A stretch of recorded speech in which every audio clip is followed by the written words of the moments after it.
欢迎来到你的历史故事，我是 Max 老麦，我是佑州。他不爽是因为我们这是录第二篇了，我们刚刚录了20多分钟，准备要进广告了然后他说：“大哥，然后我还在讲得很起劲，我要讲的故事。他说：“大哥，我就心里想说，妈的，难得我要讲故事，你不要吵我，我要继续讲。大哥，刚刚没录到，然后就马上去看我们的那个烧吧烧吧干怎么是空的？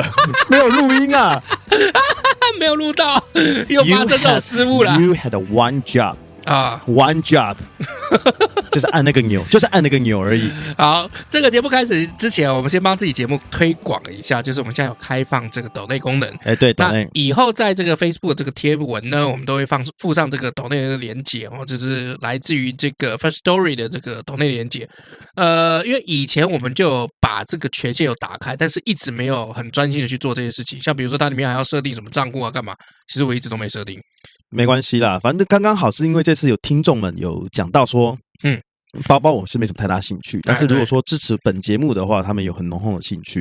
那我们也做了这么多集了，想说，是时候可以开放一下这个功能啦，希望大家可以这个支持一下，让我们节目长长久久。虽然有干爹，但是也希望说大家可以多支持一下。那我们不知道干爹什么时候会外遇，你知道吗？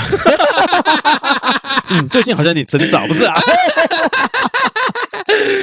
就是如果你对我们的这个节目喜欢，然后想要支持的话，欢迎你就是来搜寻我们在 Facebook 上面的抖内的这个连结你可以搜寻 Facebook 里的历史故事，你就可以找到我们的抖内连结，给我们钱，感谢。这么直白哦，你怎么那么直白不然嘞？那如果说我们真的这个很幸运的有听众愿意抖内我们那这部分的赞助，你会怎么去运用它？赞助要怎么运用它？第一件事情可能是我个人会比较想要请这个小编，小编可以帮我们剪节目然后设计一些文案主视觉那也许对历史有兴趣，他可以写一些历史的一些小故事，像我们以前是有写的 ，but 因为太忙了，就很久没写了，大概这样不过如果是我的话啦，我会希望说看这个设备的部分能不能够升级，因为毕竟目前疫情已经趋缓了啦。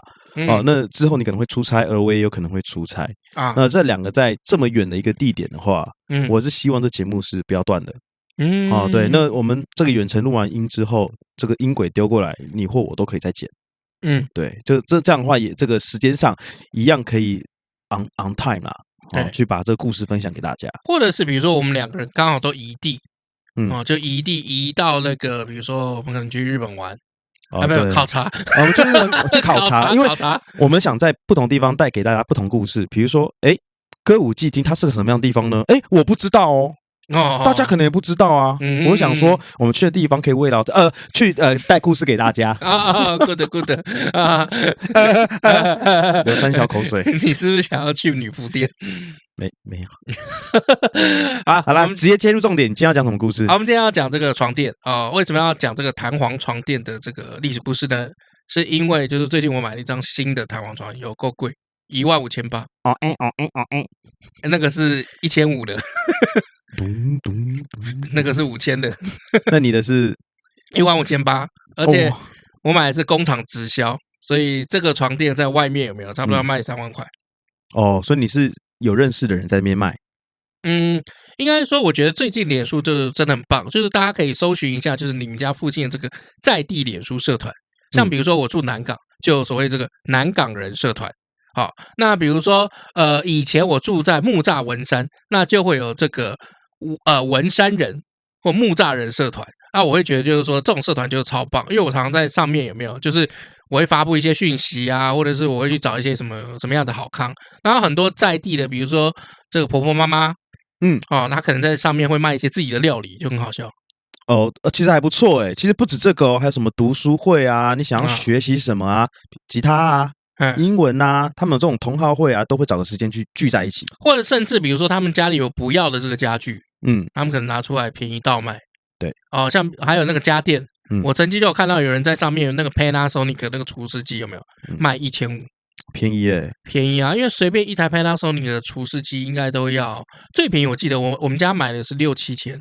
6-7千算 OK 的了，算便宜嘞，算便宜的，非常便宜的，因为其实很多都在1万多。我去那个好事多看那个惠而浦的要13000多块。看你好有钱，你没买？我没买啊。对啊，所以那1000这个连 MacBook Pro 都要想半天的。所以那1600买回来，它结果不会除湿，会一直排水，无限的排水。屁啦，有在排水就是有在除湿，好不好？我们在讲什么？怎么会讲到这边来？因为我就想说，就是跟大家讲，就是说去多加入这个在地的这个社团。那你就可以搜寻到很多这个资讯啊。那我就是加入这个什么南港人社团，然后大家都有这个疯狂好评某一家这个工厂之一的这个床垫，就是进去有没有他专卖这个弹簧床，然后他们的工厂在莺歌，然后过去买的是过去试躺的时候就觉得不错，或者一进去的时候完全没有什么装潢。所以你躺多久？从早上8点躺到下午6点？没有啦，只躺大概1个小时啦。就是看一下我的这个脊椎有没有撑不撑得上。那其实那个床垫价差都蛮大的。就买床垫其实真的是要去体验一下。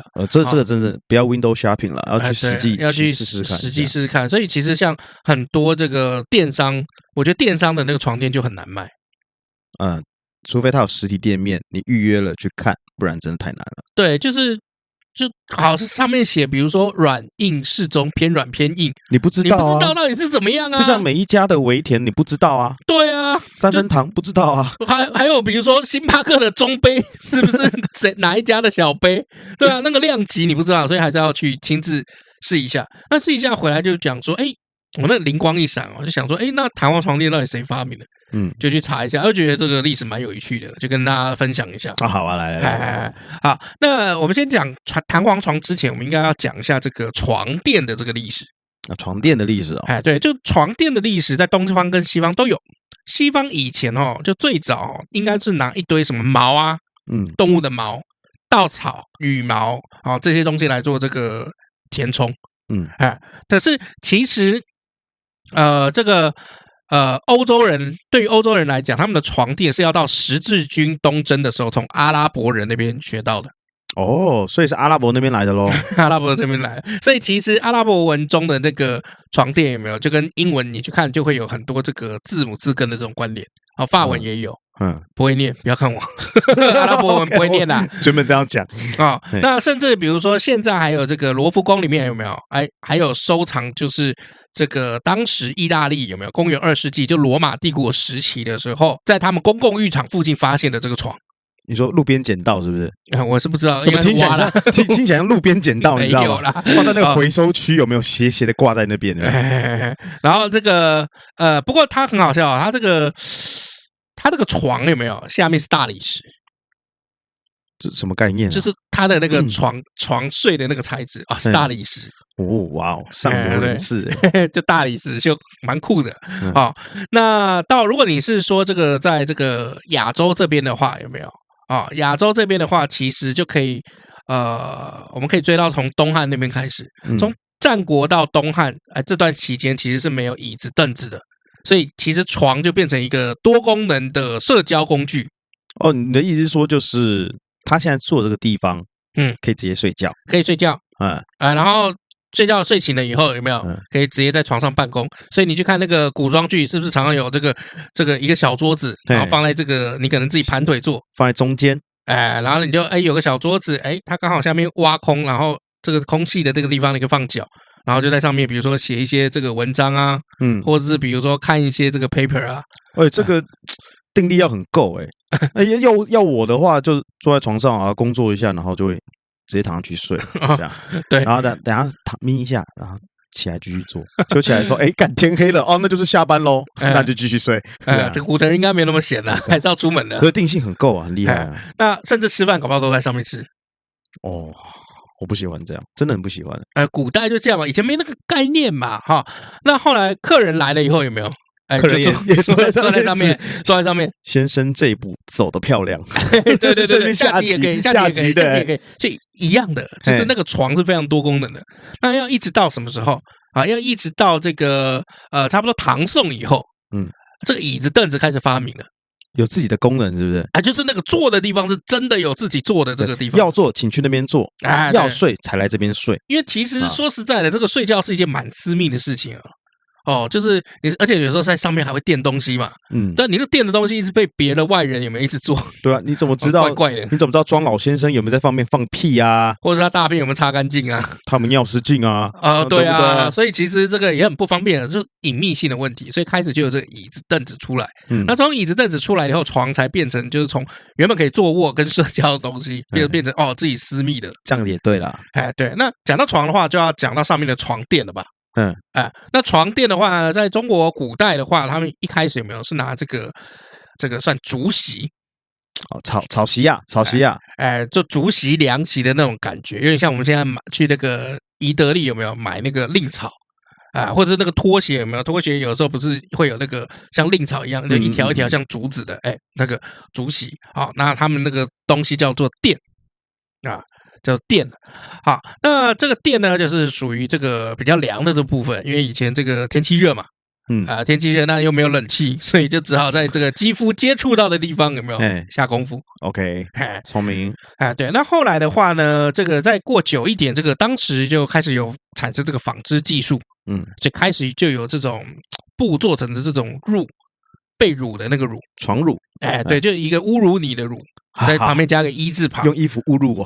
好，那这个乳呢，大家发现就是说，这个比较软，坐起来跟睡比较舒服，所以就大家就大量的开始使用这个床褥。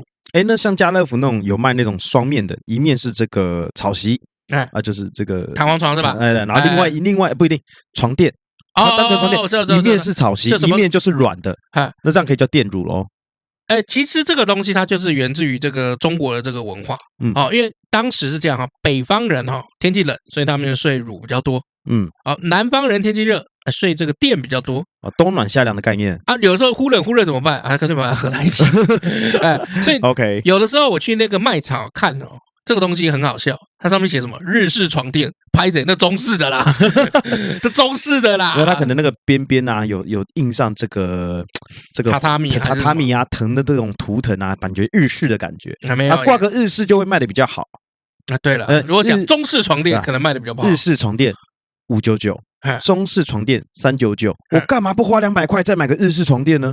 好像是这样对不对？因为就是像比如说中餐跟西餐，还有就是日式料理来讲，感觉似乎都是日式料理会贵很多。对对，就是你可能吃一个什么这个鲔鱼大腹中腹大腹可能吃一口就200块。感觉的确好像是这样。这条鱼嘛，你红烧可能150，你把它做成生鱼片，不好意思，550。有可能我还不用煮它对不对？这个550不能这样讲，干你这种就没文化。我跟你讲，这个生鱼片在日本这边有一个做法叫做熟成，跟牛排一样是需要熟成的，那很考验厨师的这个技巧。所以日式料理有一种这个特别的技法叫做割烹。也就是说他已经先把这个肉鱼肉去先做熟成做好了，就是这个东西已经让它就是有这个酶什么在里面已经产生这个反应了，所以到你面前的时候，它只是切下来给你吃。吃进去的时候入口即化，因为我那时候在汐止有吃一间，我妈带我去吃，看超贵，一个人2000，但是超好吃。在哪里啊？在汐止。我在妈的，在汐止哪里啦？我忘记了，但是我在叫我妈给你地址。有够好吃，这一个人2000块，2000、3000，然后他还会有的时候还会加嘛，因为他跟我们就是坐在那个吧台嘛，然后有时候跟你聊天，聊一聊有没有来，他就说我有一个神奇的小东西、酷东西，想不想吃？你说老板吗？然后你就说来，然后就吃，然后吃了以后就说，这是什么东西？这个是芝麻酱。然后吃进去的时候发现，不对啊，这不是芝麻酱对，这是其实是鱼子酱。所以说加500、1000会有一种别的享受。OK， 但不管怎么样，我都觉得日式料理是比较贵的了。好像都是这样，除非那个中式餐厅它是真的是有点名啦。对啊，所以你看嘛，就是西式跟中式都有这种吃到饱的这种服务，日式真的很少。日式的料理店真的很少。那个叫什么红叶啊？不是红叶，对不起，讲错，那叫什么？千叶、兴业。兴业是台菜啊。没有，它有日式料理对，它有分日式跟台式的。可是它原则上还是台式。我还有去君苑吃过那个踩的那个日式料是也是吃到饱的啊，对，还可以，还不错啦。对，我觉得这个兴业有没有？兴业跟这王品很像，标榜的都是外国料理，但其实是台式料理。我个人觉得是这样啦。好，那关于这个床呢，我们还可以再讲一下这个。很多人都会误会哦，就李白不是写了一首那个诗吗？一首诗哦，对，一首诗啊，叫做“床前明月光，疑是地上霜”啊。拍谁？那个床前的那个床有没有？不是我们睡觉的床，是什么？好，那个有点像是什么？那个是在这个井旁边的那个栅栏，井边井栏的那个意思。所以床前明月光，疑是地上霜是怎么样？就是诗人在秋天夜晚的时候，在明月下面的井边上面，然后举头看月亮。哦，那你这样讲，我突然想到，我曾经看过一部童书哦，一本童书啦，不是一本童书，它里面就是这个李白的诗“床前明月光”这件事情。然后它里面的图啊，我记得是李白把手放在后面。里面的人物把手放在后面，站在一口井旁边，抬头看着月亮。所以他这个反而是对的咯。对，他其实是这个才是对的。如果你今天看到，比如说像这张图有没有？他坐在床上然后看月亮，错的。年轻的小编，对，年轻的小编，他比较没读书啊，他就知道这个是错的。所以这个床呢，其实现在的这个很多这个。应该在10-20年前吧，你去买那个弹簧床垫，它还会也是一样，就是一边它是这个算是蔺草席去做的垫，另外一边是布，就是阳春的床垫啦，就是这样。阳春一点，现在也是，就是我记得好像是大概是3000、4000、5000的那种嘛。对啊，它就是那个这个席边边那个黑，还会有一个黑色的粗边或红色的粗边，把那个席固定在那边嘛。对，而且因为它里面像这种便宜的这床垫，里面这个弹簧的数量很少，所以它比较容易变形啊。对，但是一个时间就要换掉了。对，所以后来我就去买了一个15800，它上面就是放那个乳胶。后来还有分独立桶嘛，对不对？独立桶，然后我的那个是乳胶，上面是放乳胶，然后下面是这个独立桶，就1200克独立桶。哇，对，不知道什么概念了，不懂啊。好，那既然这样子，你知道这个床垫就弹簧床垫是谁发明的吗？外国人啊。废话干。Mr.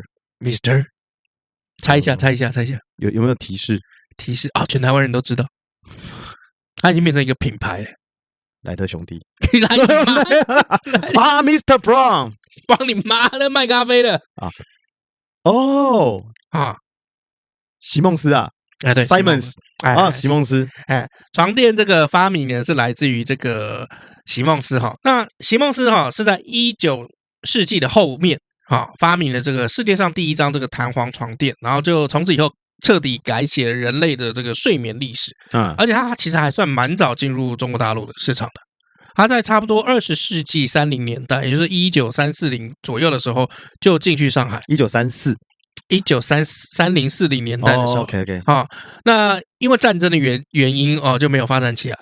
那时候物资嘛，一些状况。对啊，因为1930打了这日本的这个抗日战争嘛。然后1949年国共内战完了以后，这个国民政府又撤退来台。所以其实基本上就是很常打仗啦，没有人要买床垫啊。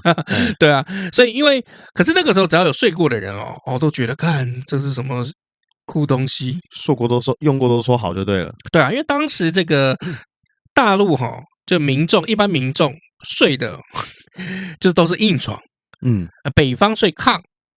像比如说你如果去大陆北方，你会看到很多这个字词啊，什么热炕头啊什么的，那个就是一个听起来很硬啊。对，垫高，然后旁边有那个取暖生火的那种加温的这个设备炕。南方的话就睡这个木床。为什么？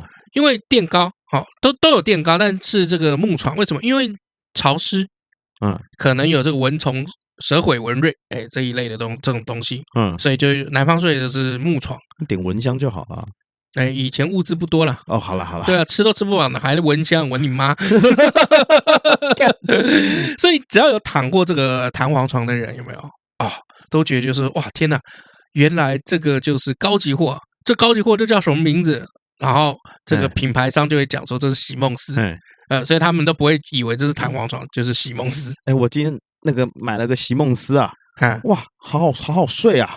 我想赶快下班回家睡席梦思。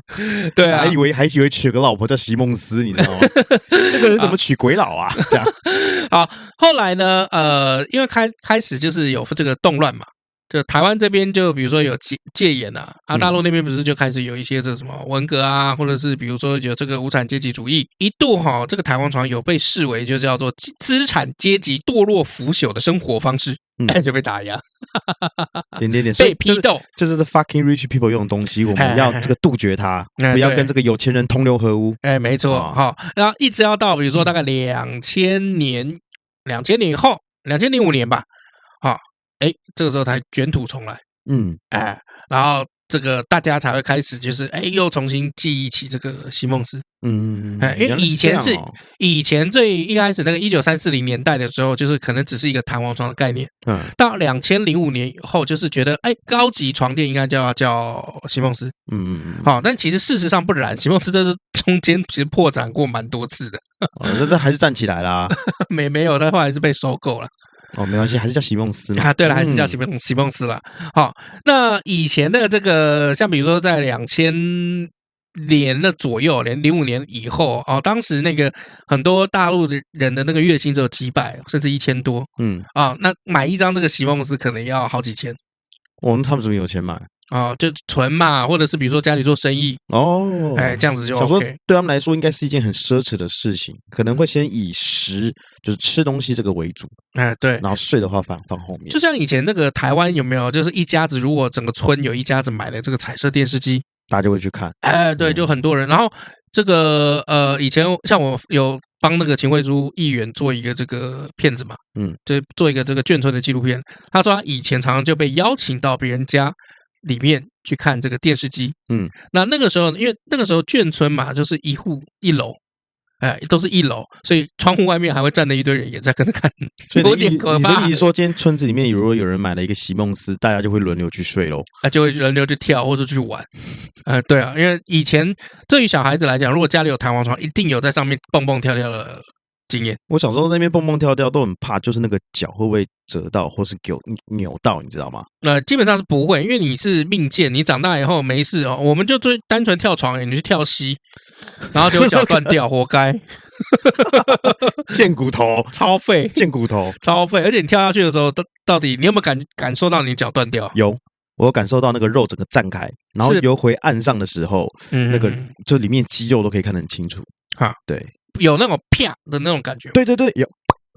对，我那时候肩膀的韧带断掉也是这种感觉。是哦，而且当下其实不会太痛，那只是觉得怎么有一个声音，然后就去检查，才发现韧带断了。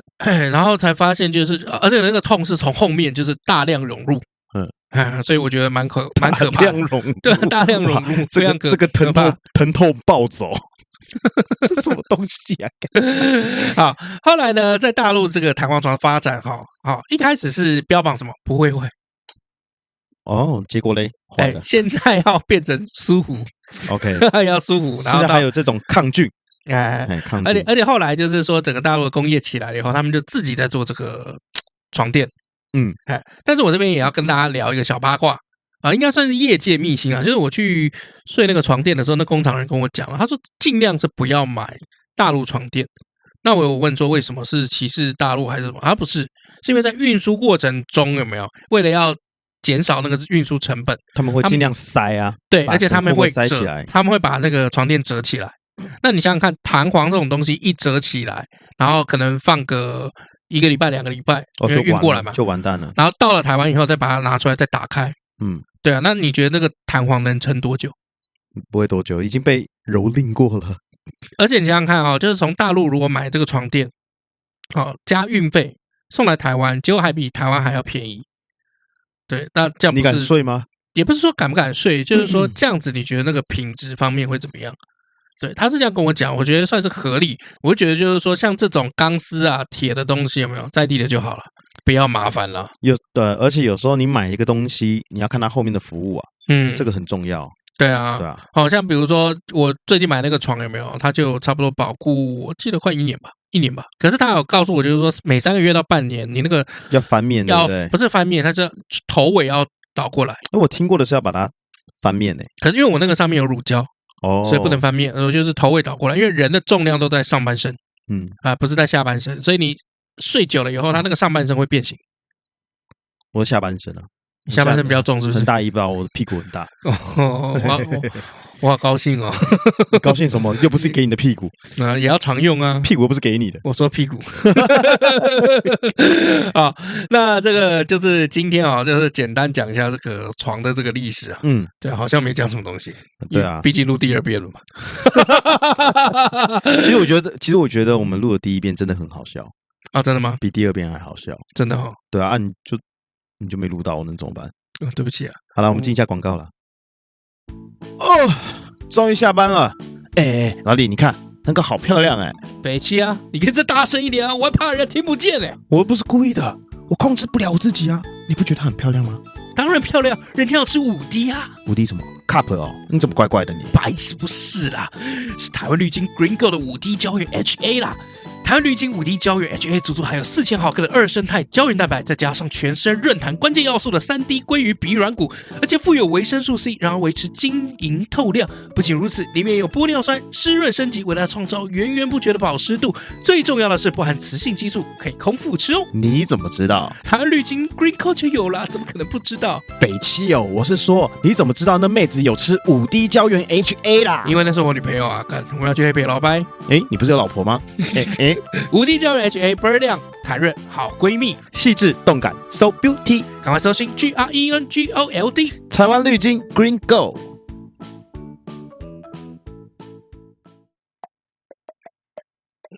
我觉得我们刚刚这样录好像有一点点，我觉得没办法跟听众们交代。对，还是要多讲一点历史故事啊。对啊，跟床有关的嘛，床都讲完了，我们就讲跟床有关的历史故事。好，这个可以啊。我们今天来讲一个这个历史故事，叫做东床快婿啊。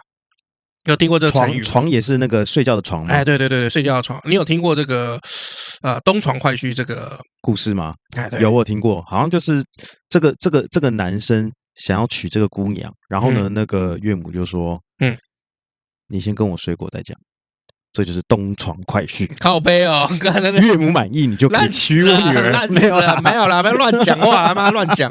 好，东床快婿是来自于这个晋朝，就是当时西晋到东晋的时候，就等于是永嘉之乱，然后这个司马这个王朝要南渡往南走。好，那琅琊王司马睿后来建立了东晋。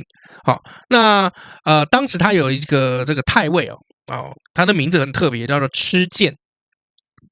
挺特别的，怎么写？讲一下啊。旁边是一个希望的希，左边是个希望希，然后右边是一个耳朵旁，耳东城那个耳，这个字念郗，鉴就是这个鉴定的鉴，去掉那个金字。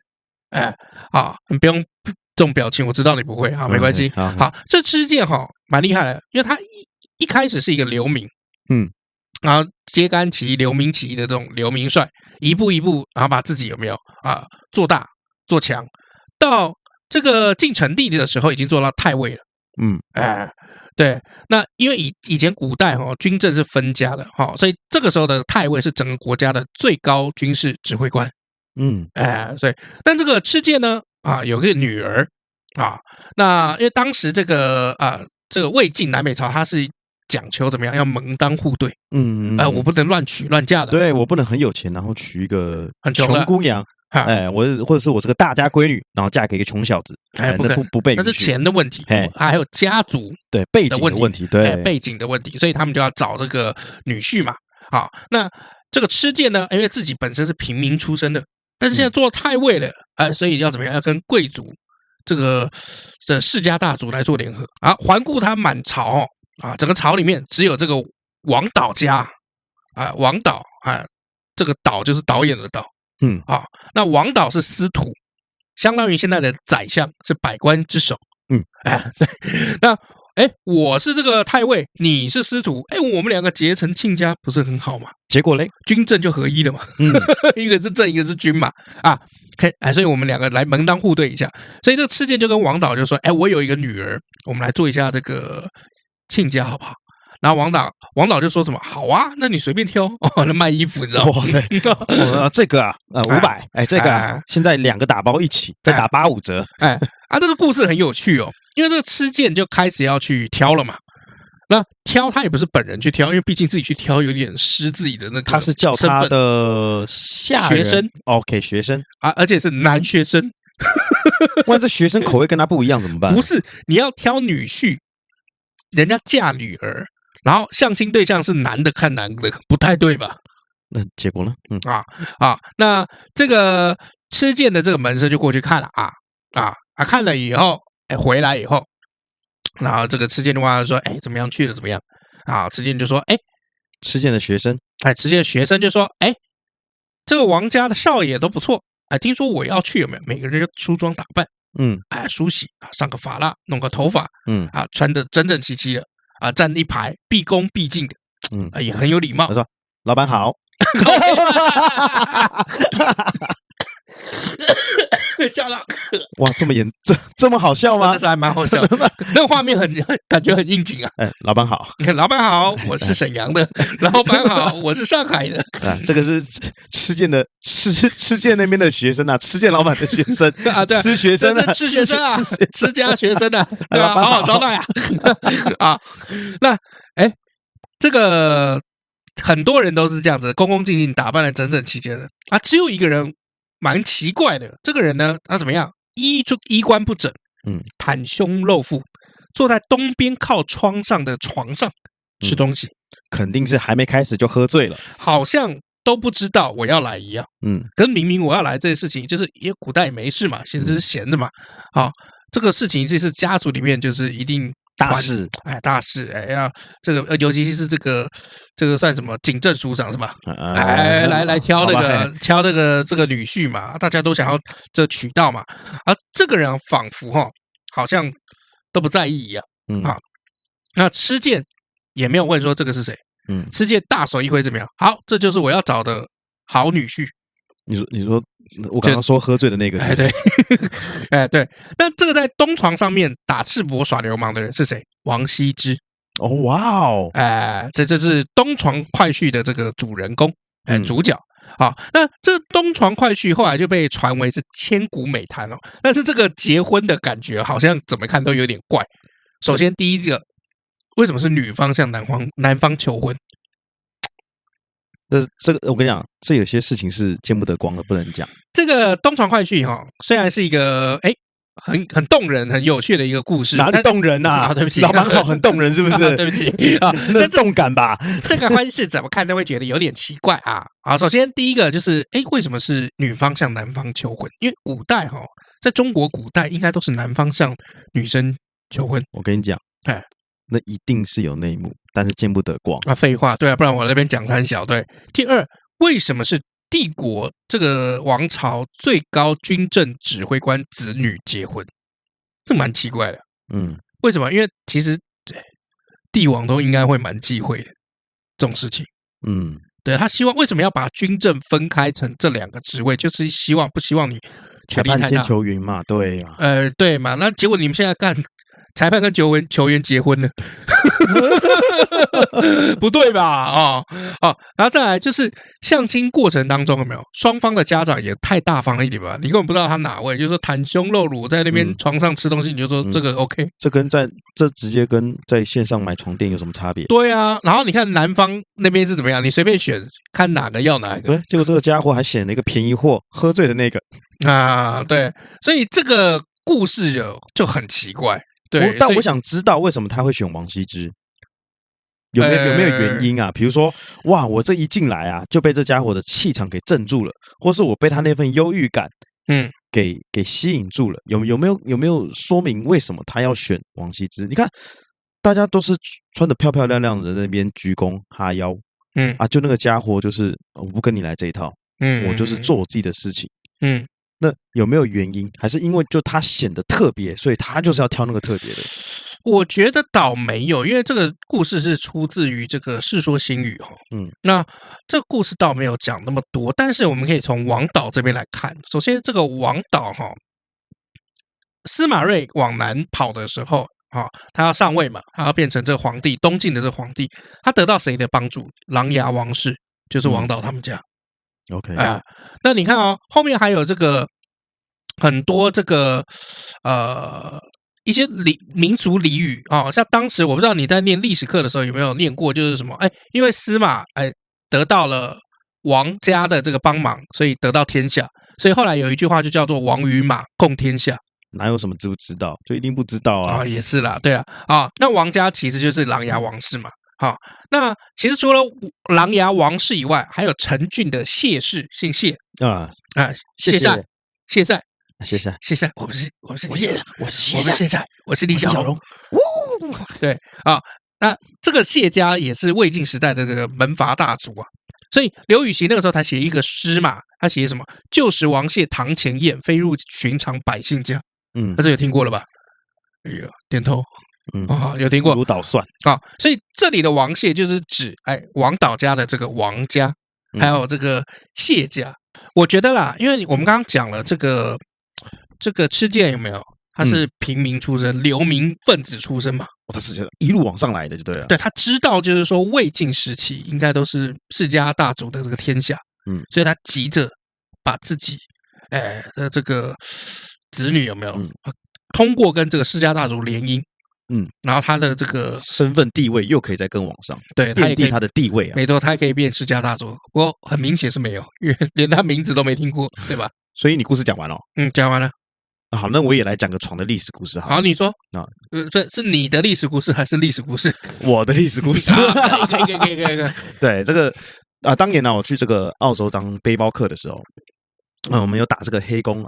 然后呢，这个黑工就是呢，这个是工头帮我们安排住的地方。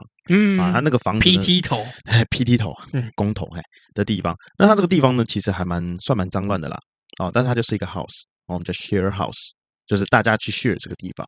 好，那他这个房租都会从每个月的这个薪水里面，从每周的薪水去扣。那时候是每周你们是领周薪？对，那他们的这个薪水叫发粮，发粮，什么时候发粮食的粮吗？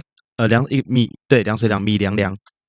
好，然后呢，为什么跟床垫有关系呢？我们那间房子啊，好脏，只要那个晚上你把灯打开，就到处都有蟑螂。好，那我们晚上睡觉的时候，他给的床垫是很烂的那种弹簧床巾变形那一种，然后床垫就丢在地上，然后我们就一排这样睡。那个床垫里面啊，常常会有蟑螂。里面哦？对，有一天晚上呢，我睡的那一间是一共是4个人，我跟另外3个香港人，睡最右边的香港人就睡就起来。好驚啊！我好驚啊！好勁啊！好勁啊！我好怕。他說好驚啊！然後另外2個就說沒事啊！這什麼事情啊？什麼事啊？然後我就說怎麼了？他說沒事啊！叫你啊！我說所以你在叫我？他說對啊！我說沒事。我說什麼事？他沒事啊！什麼事？他就說搞了半天，他們3個怕老鼠。床垫里面有聽到叽叽叽叽叽的聲音，在打炮是叽叽叽的聲音啊。對，然後他這個房間的床墊啊，放了4個床墊。你再一次，對，他這個床墊。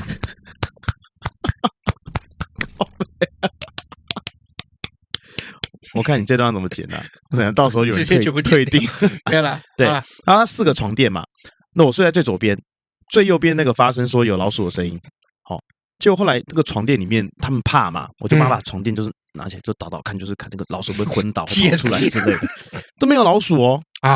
结果后来看到老鼠了，你知道在哪边吗？从我床垫跑出来。不是从他那边吗？没有哦，很奇怪哦。然后那老鼠出来了嘛，我去抓它，就不，它又跑到另外一张中间的床垫里面去。然后我去把那个床垫翻起来，不，又从我床垫跑出来。搞了半天，我们4个人床垫都破了。它这个是相通的，你知道吗？哇，被打了一个隧道啊！被打了一个隧道，哇！最后抓到就丢出去了。很有趣哦，非常有趣。应该很臭吧？那个床垫很臭啊，非常臭啊。但是你没办法，你就是寄人篱下嘛。对啦，那因为打黑工，我一直想到你去澳洲打黑工，就有点像，比如说我们每次都被爆出来什么东南亚渔工有没有来这边被虐待的那种感觉。可是我觉得这都自己选的啦。这个黑工很多，很多。我讲完了，就这样吗？讲完3分钟而已，还以为你出来要冲什么场面呢？而且我发现我香港的朋友都蛮怕老鼠的。是哦，对啊，我上次有讲到吧？女生吧？对啊，上次讲那个女生嘛。哦，同一间房子啊。我的意思是说，都是女生吧？没有，男生也有啊。然后一直到后来我原本待的地方是 Perth， 就博斯啊。然后后来是一直我到了这个 Sydney 雪梨的地方之后，他住的地方呢是真的是有整理过的啊。那个房东也是当地人，所以他们家的整个屋况状况都非常好。才开始睡到比较好的地方。也是打黑工？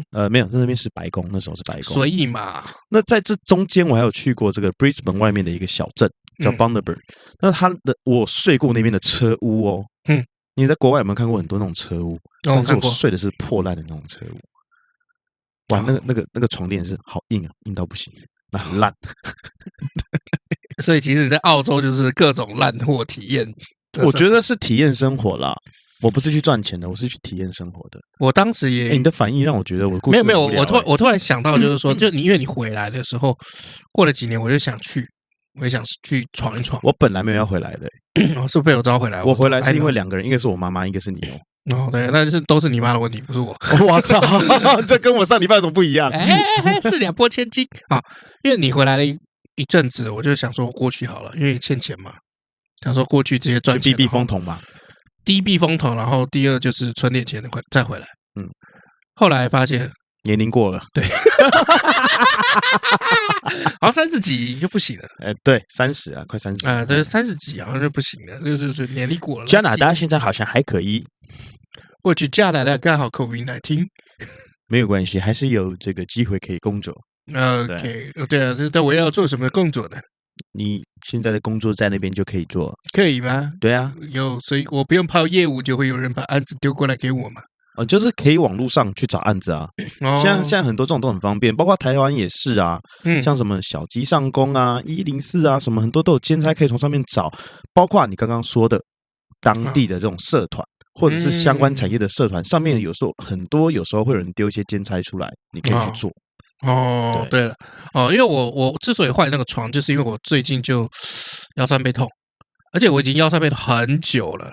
那后来才想说，应该是床垫的问题，因为我们现在睡的那个床没有弹簧床，应该不是床垫问题，应该是你这个人，没有，我睡姿也不好。对，那想换就是因为就是它是一个这个类似日式床垫，但是它很薄，所以一下子就到底了。那现在睡起来什么感觉啊？你现在新的睡起来什么感觉？就是很爽啊，就这样就很爽。它有一个把你脊椎撑起来的感觉，那个是前所未有的。我前所未有啊！对，几乎是前所未有，因为我从小到大我睡的床垫都没有很好。怎么听起来好像被虐待一样？因为像我妈一直说她什么花1-2万帮我买床垫，1-2万帮我买床垫，可是我拿起来没有。我每次在搬家的时候，那个床垫拿起来翻过来就是我刚刚讲那个有那个席子，人家那个很多那个什么家装行，他不是有卖那个床吗？然后一看，干3800的那种，睡起来也不是很舒服。但我妈一直说她花1-2万。我想说他是不是记错？他把1-2万的放到他自己房间，因为我记得他的床就很舒服啊，从以前到现在都很舒服啊。对啊，那后来小孩子就见骨头，睡3800就可以了。对，后来我换了这个床垫了以后，的确我的这个腰跟背就2天，就有很大的改善。剩一个东西，脖子好硬哦。对，姐少年上次来看了我以后，他就看我的脖子跟耳朵，说你耳朵有点发紫，我说什么意思？他说就代表你的脖子有问题，气通不过去。他就开始介绍什么中医给我，你去找这个怪医针灸。这个人怪医很怪，你找他的时候，他在他自己头上插好几根针，因为他自己要帮自己这个做诊疗。针灸，然后我就好，到现在还没去。你好忙哦。对啊，因为每次时间都搭不上嘛。但我都尽量帮你消化一些东西了，你还那么忙啊？我要跑业务啊。对啊，不然你案子哪来？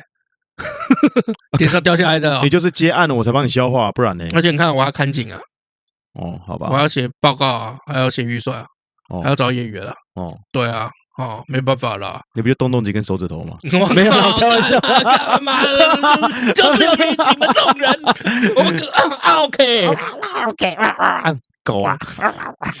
好了，我们进留言啦。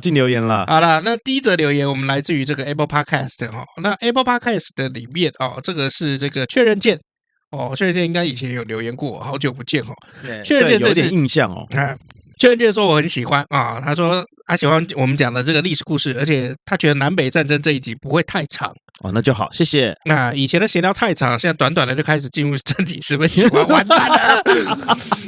建议可以开一个系列专门聊天啊，因为还是有些朋友是喜欢听聊天，但是也有些朋友是不喜欢听你们聊天，这个喜欢赶快进入正题。他认为闲聊跟内容分成2集是最好的做法，而且你们都会回大家留言，所以留言不会感觉到被白费。然后希望可以多讲一点三国的故事。哎，上次那个有一个听众不是说三国快听腻了，只是说有吗？多讲一点三国。他没有说快听腻，他是说有时候常常听三国，但是多有这次刚好有南北战争，他也觉得很不错。哦，他的意思是这样。晚来如初哦，对啊，你不要每次扭曲别人好不好？我连自己都扭曲哎。一般来说，老李讲话要打对折啦。哎，对对对，随便你们折啦，随便打都可以啦。好，那我们来看一下这个 First Story 哦。First Story 在这个南北战争的地方有留言哦。啊，那他说，因为个人很喜欢军武，哦，所以喜欢从武器切入南北战争。好，那因为我们上次有讲那个线膛枪跟这个滑膛枪嘛。对，他说南北战争的枪械特点不是只有这个膛线的差别而已，甚至子弹都是米尼弹，也就是说外形已经是现代子弹了。好，那所以在用这种排队然后互相枪毙的这种现列步兵阵就会变得很惨烈。好，所以导致整个南北战争的中后期，因为我讲了它里面打了一段时间嘛，啊，中后期大家会怎么样？先盖那个石头墙，先把石头拿来盖墙壁，哎。在互相开战，因为当时还没有人想到壕沟，对。然后说到这个独立战争，其实美国后来也用很阴险的战术来打，导致英国也是这样决定撤。他说我讲说杀几个人叫大姐，实际上是美国先让猎人上，然后用当时特有的超强猎枪直接狙击英国军官，所以那几个人是英国军官。英国军官啊，哎，英国军官，哎，那其实这当时是有违背欧洲那边的贵族战争的模式哦，因为但是美国就是正面打不赢嘛，所以我才偷偷的狙杀你高阶将领。哎，这是来自于柑橘恶魔。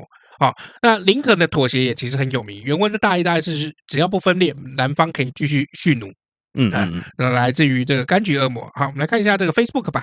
好，来到这个烧饼油条留言部分哈，这个右奇他说他也会把孔雀饼干放进冰牛奶一起冰，他觉得超级好吃。只有你跟他就说了嘛，只有你跟他会这样吃嘛？屁啦，还有很多人啊。好，到时候下次见面啊，我就帮你们一人准备一包孔雀饼干跟牛奶。对啊，那很贵哦，比卤肉饭贵3倍哦。孔雀饼干跟牛奶，那没关系，你们牛奶啊，你们2个人吃一包2个人喝一杯。为什么？因为我铁公鸡啊。好，再来是 Max 说护女煞星超好看，但是影评的评价很低耶。确实哦，这个电影有时候每个人口味不一样啊。好，这根据每个人看过的这个过往的经验，跟每个人的标准哦，跟他们所期望的综合起来啊，这个分数打起来有时候就是不一样。所以呢，如果你有在看一些影评的话，最好你可以去看一些他之前有评过的电影啊，找到这个你们志同道合的部分，你再来看他的影评。对。然后再去看你要看电影啊，那再来是 Punk 旺说终于整到吃屎喽。对，那 Mario 也是说吃屎系列超赞的啦，谢谢你 Mario， 谢谢，也谢谢 Punk。然后再来是嘉伟，他说对啊，下次直播的时候呢，小姐姐可以在吗？那不行啊，小姐姐10月就要搬走了。对啊，拜拜小姐姐。对啊，然后不然我们做一集邻家姐姐好了。而且我们小姐姐隔壁的隔壁那间也要搬走了，9月。简单来说啦，到时候这整层可能只剩我们了啦。没有，新搬进来一个男的，不重要，男的都不重要。OK， 好，我们继续念。好，那在 Max 说呢，对，没有错，广东人说这个油条是油炸鬼哦，所以这个字是不是跟你说了呗？没有 Max， 你要知道永祥啊，我只是想呛他而已。哦，然后呢 ，Max 呢也有这个推荐我们一个新疆的烤馕，烤馕哈，在那个板桥啦，要把这个链接贴给我们，到时候你骑车去买啊，对啊。买回来是不是？对啊，你有机车，我又没机车，我们可以坐捷运去啊。板桥，你确定那个地方捷运可以到？你有没有看他的贴文？没有，我有看啊。好，但是我忘记有没有捷运了。废物。好，继续。我记得是有了。好，继续。然后没了。啊，就这样。好，那你今天你要推什么样子的电影？我今天推部电影蛮特别的哦。多特别 ？A 片。没有，它是一部真实故事改编的，真实的 A 片。你这样讲就不对，有什么好笑 ？A 片都是真实的，没有 A 片都是虚假的吧 ？A 片都是真的啊，没有啦，真枪实弹啊，不是哦。你去看那个 A 片现场不 NG 那一部戏里面就有讲很多就是 A 片制作的秘辛，超好笑。这部片子曾经就有被台北电影节选为就是播映影片，真的有够好笑。他是有一个就是在业界里面已经滚了大概20年的导演，然后去写的脚本，就是写说就是这20年来他碰到了一些荒谬的经验，然后是一个伪纪录片。对。你要推什么？对，要被带走了吧？对不起。对，它是呢真实故事改编啊，是有一个这个大老板他自己的故事亲身经验。那这部电影呢原本是法国的版本，叫做《逆转人生》，但是我看的版本是美国的版本，就是法国拍完之后，美国又再翻拍。这是一个黑人，一个白人。那美国版本叫做《活个精彩》。这黑人是这个凯文哈特 （Kevin Hart）。那超好笑，对，超好笑。然后那个白人是演那个《Breaking Bad》的这个男主角。那大概就在说啦，这个白人啊，他这个是残废，那需要有人来照顾他。那这个黑人刚出狱，那他需要面临的是妻子的赡养费，他的生活一团乱，他的内心一团乱。那但这个白人呢，他的生活过得很好，但他内心是很空虚的。那这两个人会碰出火花。这个黑人从他身上，你这样讲好像两个人会产生爱情一样，靠背啊，用词精准一点好不好？物理效应不是啦，对，这两个人不是化学啊，也不是物理啊，看物理又来了。对，那这个白人呢，从这个黑人身上体会到这个前所未有的生活。前所未有的生活，还有他也慢慢开始找回自己对生活的热情，因为他的太太死掉了，他全身残废了，他会觉得我很有钱，但是人生好像就这样。直到他现在这个黑人来照顾他，他开始慢慢对他的人生，对这个世界开始用不一样的眼光，觉得开始有热情。那这黑人也因为照顾他的关系，开始慢慢对自己的人生开始懂得叫做责任。怎么样去照顾人？就看护啦，做看护的工作啦。所以照顾真的是听起来很像 gay 片，越讲越像 gay 片。从头到尾都被我讲得很硬。还物理效应，这是什么名词？我知道化学效应，我故意讲物理效应。我知道了。为什么要讲物理效应？你知道吗？因为跟生理效应比较像。因为化学效应就有内心的悸动嘛。好了，没有。好，继续。对，那为什么会跟今天有关系呢？因为他是个残障。他就只能坐在轮椅上，卧病在床，或躺在床上，就只能这样子所以推这部《活个精彩》，它算是活得精彩还是活个精彩？活个精彩，活个精彩，活一个精彩，活个精彩。OK， 对，那它算小品，也蛮轻松的它不会让你到大笑，但是它会让你会心一笑那我推荐大家去看一下活个精彩。好。对，就这样子啊！你不然看完了以后，你可以去看《熟女养成记2》，超级好看。好看吗？因为我《熟女养成记2》跟斯卡罗是一起看，就是我是比如说同一天，我可能就是我先看斯卡罗，再看《熟女养成记》。那斯卡罗我看得很痛苦，为什么？因为斯卡罗我第一，他剧本就很困难，剧本太散。就是他的那个快点快改编的时候，这个我觉得改得太散了。所以你觉得这部片斯卡罗这部的话，你觉得？赞誉有加的会是美术跟演员的表现喽。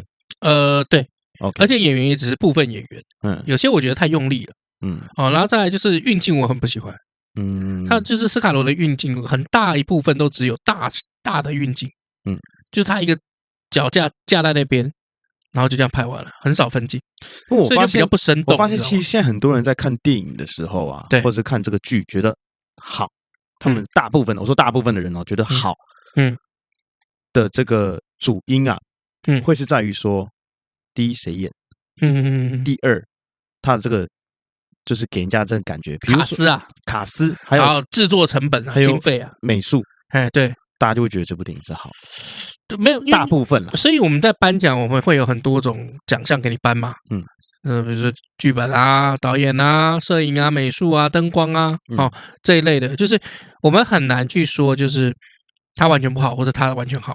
对，但是我会有讲说我不喜欢的部分，像我就觉得运镜真的是太生硬了。你花了这么多的钱请演员做美术，你为什么运镜不多拍几个角度，让你剪接的时候感觉顺一点，或者是那个戏感有没有，大家情感的连接可以再顺畅一点？不过通常看这种影片的话，我觉得我最注重的啦，是有没有去点到你心里面。没有，像那个救火英雄，公司那个叫救火英雄吗？火神的眼泪，火神的眼泪。我还看过火神的眼泪，他第一幕我觉得蛮好的，就是那部就是有，我觉得有打到心里面了，对，我觉得很不错。对，但是就是大家也在讨论，就是说他如何可以更好。火神眼泪他的问题就是说，他点出了一个问题，就是社会上的这个意识形态一个问题，可是他没有给你一个救赎。没错，我觉得就是他点出的是大家都知道的问题。对啊，然后就 OK 啊，然后或者怎么样什么的，可是他没有给你一个救赎，就是说我们该怎么样去理清自己，就是该怎么样让自己就是舒服一点，可以舒心过去，或者给一个这个意识形态给一个解救的办法，他没有给这个东西，所以整部戏基本上就比较沉闷。那斯卡罗也是一样，它就是很沉闷的东西。可是《淑女养成记》就是因为它有给出救赎。如果没有看第一集、第二集，直接看是可以的吗？我建议第一季先看完再看第二季。OK， 对，虽然是可以，但是我建议第一季看完，因为第一季是2-3年前播的嘛，那2年多前播的时候，这个主角啊，尤其这个小女孩什么的，对，那你要先看完那个小女孩，你才会知道，就是她国中跟小学那个差别，她的那个变化。比如说小学的时候没有什么感情戏，国中的时候开始会有这个初恋跟暗恋的对象，你才会有就是看着他长大的这种感觉。可是《淑女养成记》第二季不是还没演完吗？还没演完啊，所以你可以先看第一季啊。先看完第一季了以后，那第二季应该现在差不多第4集要上了。我看一下，一共会几集？第一季一共10集啊。对啊，很短了。我觉得可以看一下。我现在马上加到我的片单，好不好？对，我觉得可以看。为什么呢？因为这是华视公视1年以来有没有收视率最高的？有夏靖庭对啊，夏靖庭很棒，好不好？拜托，他超棒的啊！我跟你讲，里面《淑女养成记》对我来讲，我觉得很喜欢，就是里面没有一个是多余的角色跟多余的废话，是没有，因为我要交代这件事情，所以我讲了一个这个台词，所以这是我的感觉，就里面每一个结构都是有意义的。就是总之来讲呢，就是这个《淑女养成记》，我觉得它好的地方就是说，它告诉你什么叫做这个淑女。不是那种内心的俗又怎么样？我不知道俗应该是说我们给自己太多标签了。比如说人长大就一定要怎么样，要从南部到北部打拼的小孩，你就一定要怎么样？功成名就再回家吗？那什么是所谓的功成名就？找到一个好老公，结婚买房买车，就是一个功成名就啊！有一个很好的工作，光鲜亮丽的这个生活，就是一个很好的成就嘛。他是一开始第一季他在探讨这个问题，那第二季他比较在探讨就是说，40岁的爱情应该长什么样子？然后40岁怎么跟就是过去的自己跟过去的家人和解？我觉得这个蛮有意思。重点是我跟你讲，每一集看以后都会一直笑一直哭，一直笑一直哭。对，第二季我几乎是每一集都在哭，靠北，对，妈有够感人。如果都在哭的话，会不会很烦啊？没有，是笑着哭。哭着笑，笑着哭，就是你会觉得就是说很温馨啊，很动人，不是那种刚才撕心裂肺的那种什么的，对啊，像当男人恋爱时就很撕心裂肺啊。还好啦，好啦，那我就回去看一下啦，因为我上一次看的时候就是《火神的眼泪》而已最近的话我在看日剧啦，那我就看一下，中午吃饭的时候可以看，好不好？好 ，OK， 好吧，先这样啦。好，那我们今天就到这里了，我是 Max 老麦，我是尤总，我们下次见，拜拜，拜拜。